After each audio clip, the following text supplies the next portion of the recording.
सहाबा ने पूछा, या रसूल अल्लाह सल्लल्लाहु तआला अलैहि वसल्लम कि कुर्बानी अगर वाजिब है तो क्या 2 बकरों की? रसूल करीम सल्लल्लाहु अलैहि वसल्लम ने फरमाया, नहीं, 1 बकरा कुर्बानी के लिए वाजिब है। मैंने 1 बकरा अपनी जानिब से किया, दूसरा मेरी पूरी उम्मत की तरफ से किया। यह है अल्लाह के हबीब सल्लल्लाहु तआला अलैहि वसल्लम की सुन्नत। जो ना भूला हम गरीबों को रजा, याद उसकी अपनी आदत कीजिए। वो अपनी कुर्बानी में भी अपनी उम्मत को शामिल करते हैं, अपनी उम्मत को शामिल कर रहे हैं। अजीज़ान गिरामी वक़ार, हमारे लिए कुर्बानी शआइरुल्लाह है, ये कुरान से साबित है। वलबुदन जअलनाहा लकुम मिन शआइरिल्लाह, हमने ऊंटों को या जानवरों को शआइरुल्लाह में से बनाया है, अल्लाह की निशानियों में से बनाया है। लकुम फीहा खैर, कुरान ये कहता है, और इनकी कुर्बानी में तुम्हारे लिए भलाई है, भलाई है। फज़्कुरुस्मल्लाहि अलैहा सवाफ, जब ये जानवर खड़े हो जाएं तो अल्लाह के नाम का जिक्र करो। ज़बा के लिए खड़े हो जाए तो तुम अल्लाह के नाम का जिक्र करो। फ़ैदा वजबत जुनूबुहा, और जब वो ज़बा होकर के ज़मीन पर आ जाएं, फ़कुलू मिन्हा, तुम भी उसमें से कुछ खा लो। वातइमुल क़ानिअ वल मुअतर, और मांगने वाले साइल को या गरीब मुस्तहिक को भी उसमें से खिलाओ। कज़ालिका सख्खरनाहा लकुम, और अल्लाह फरमाता है ये जानवर जो है हमने तुम्हारे ताबेदारी में दिया है, तुम्हारे ताबे में दिया है। अजीज़ान गिरामी वक़ार, कुर्बानी हमारे ईद के एतबार से मुसलमानों का एक पर्सनल लॉ है। हमारी अपनी, हमारे अपने त्योहारों में से एक त्यौहार है या नहीं, इस चीज को मानते कि नहीं?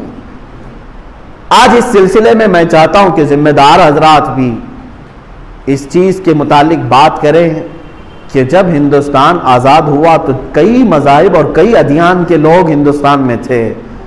सबके मुतालिक जो कवानीन मुरत्तब हुए उसमें से ये कानून भी देखने के काबिल था। हर एक को कहा गया कि वह अपने दीन की मुकम्मल आज़ादी के साथ यहाँ जी सकता है। अगर मेरे दीन में इबादतें हैं, नमाज हैं, तो किसी भी कौम को या किसी भी हाकिम को, किसी भी पुलिस को मेरी इबादतों से मुझे रोकने का हक नहीं, क्योंकि ये मेरे रिलीजियस मेरा राइट है, ये मेरे दीन का हक है। अगर मैं टोपी पहनता हूं, दाढ़ी रखता हूं, तो ये मेरे दीन का हक है, मैं इस्तेमाल कर रहा हूं। मुझे हिंदुस्तान के संविधान ने, ये कानून ने मुझे ये इजाजत दी है। आज अगर इतने जमाने के बाद फिर कोई ये कहे कि तुम फलां चीज नहीं कर सकते जो मेरे दीन में से है, तो गोया कि वो मेरी आजादी को छीन कर मुझे दोबारा गुलामी में ला रहा है, मुझे दोबारा गुलामी में ला रहा है। अजीज़ान गिरामी वक़ार, आज हालात को समझो और जितने शआइरुल्लाह हैं, मैं बार बार कह रहा हूं कि इनकी हिफाजत करो, इनकी हिफाजत करो।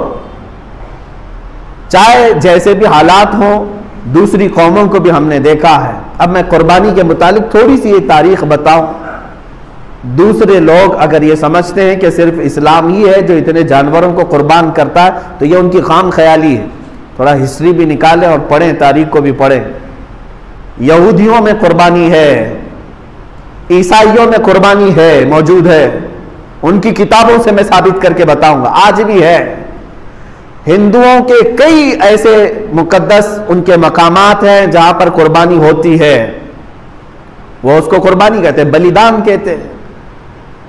और उनके अपने अपने तस्वुरात हैं कि हम इस जानवर को ज़बा करेंगे तो फिर हम जो है एक शक्ति हासिल करेंगे।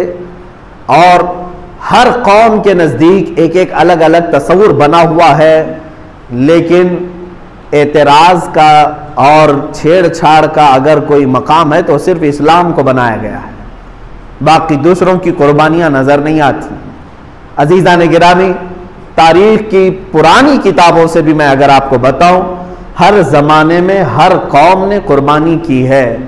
अगर जानवर के ज़बा के मुतालिक आप परेशान हैं तो मैं उन शाकाहारी लोगों से भी कहूँगा, तुम्हें मालूम नहीं कि जानवर के अंदर सिर्फ जान नहीं होती, पेड़ पौधों के अंदर भी जान होती है। क्या तुम्हें नहीं मालूम?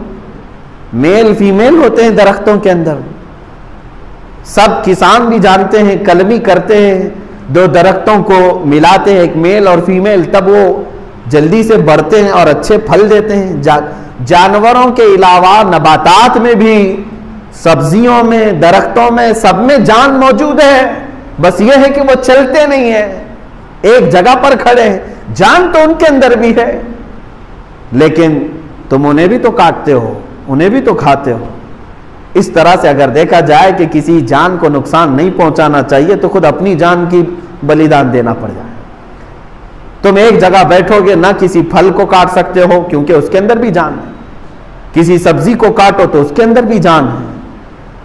ये तमाम जान वाली चीजें ही है, नबातात भी। अजीज़ान गिरामी, अल्लाह तबारक व तआला ने पूरी कायनात को पैदा किया और उसी ने जब हमें यह हुक्म दिया है कि तुम इन फला फला जानवरों को ज़बाह कर सकते हो, तो बिल्कुल यह कानून फितरत के मुताबिक है। अगर जरा बराबर भी जुल्म होता तो रब तबारक व तआला कभी अपने बंदों को किसी को ज़बाह करने का हुक्म हरगिज नहीं देता। अब देखें आप, जुल्म कहां कहां है, वहां कुरान ने मना किया कि नहीं। हम बैल, बकरे और ऊंट को तो ज़बाह कर रहे हैं, लेकिन क्या कभी इंसान को ज़बाह करने की इजाजत कुरान ने दी है? बल्कि कुरान ने तो यह कहा, मन कतल नफ्सन बिगैर नफ्सिन औ फसादिन फिल अर्द फकअन्नमा कतल अन्नास जमीआ, जिसने किसी एक जान को भी कत्ल किया ना हक, एक जान को भी कत्ल किया बगैर किसी हक के, अल्लाह ताला फरमाता है गोया कि उसने पूरी दुनिया के इंसानों का कत्ल किया है, पूरी इंसानियत का वो कातिल है। तो अगर जरा बराबर भी जुल्म हो सकता है कहीं पर, तो कुरान ने उस पर पहले से पाबंदी लगा दी कि तुम यहां कत्ल नहीं कर सकते, यहां नहीं मार सकते। अजीज़ान गिरामी वक़ार, जिन जानवरों में अल्लाह ने बरकत रखी है उन्हीं जानवरों को ज़बाह का भी हुक्म दिया है।